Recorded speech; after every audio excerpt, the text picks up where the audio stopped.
وہ اس کی بدبختی کی علامت ہے، وہ گمراہی کی دلدل میں اور اپنے مزید کو مزید بڑھا لیتا ہے۔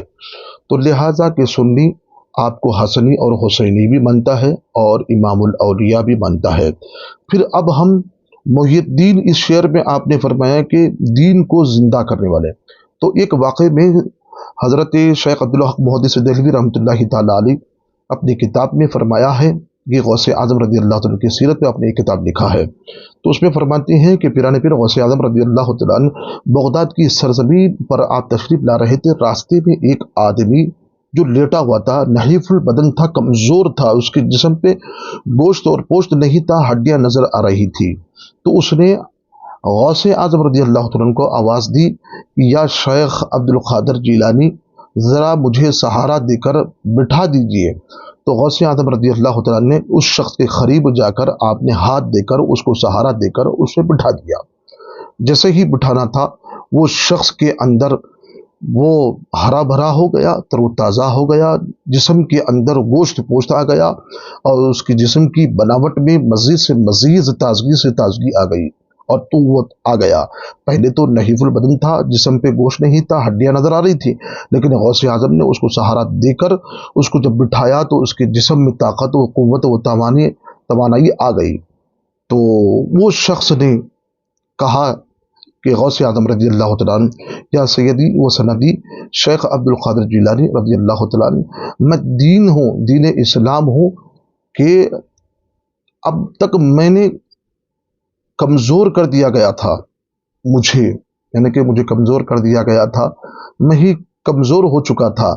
لیکن جب آپ آ گئے ہیں تو انشاءاللہ العزیز آپ کے ذریعے سے دین اسلام میں وہ شمع، وہ روشنی، وہ طاقت، وہ روحانیت، ہر جگہ دین اسلام کی وہ شمع پہنچے گی۔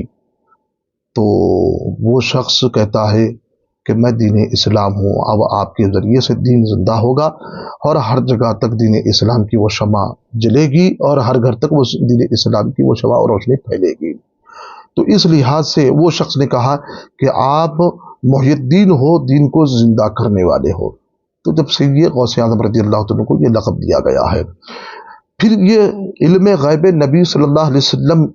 کی طرف اشارہ بھی ہے کہ سرکار دو عالم صلی اللہ علیہ وسلم نے فرمایا کہ 5ویں صدی کے قریب میں میری امت پر ایک آفت،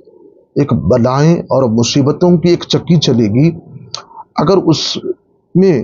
بچ نکل جائیں گے، کامیاب اگر اس میں ہو جائیں گے، تو پھر کچھ مدت کے لیے پھر استقامت اور اس کے وقت بحالی آ جائے گی، وہ فیضان، وہ اسلام کی شمع و روشنی آ جائے گی۔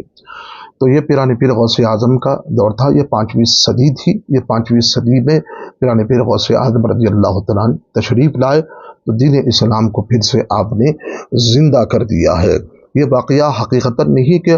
یہ اندلس کے مقام میں دیکھیے، بیت المقدس میں دیکھیے، مشرقی وسطیٰ میں دیکھیے، افغانستان اور ہندوستان میں دیکھیے،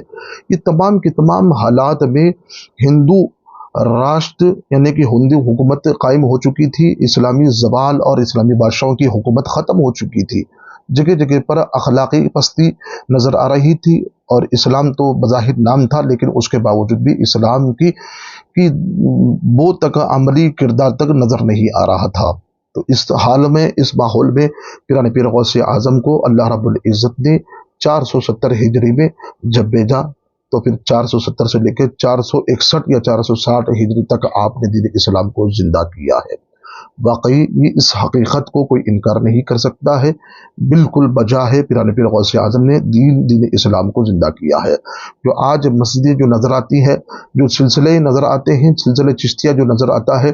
سلسلے قادریہ جو نظر آتا ہے، تمام بزرگان دین کی ہندوستان میں جو مزارات نظر آتے ہیں، یہ فیضان غوث اعظم ہے۔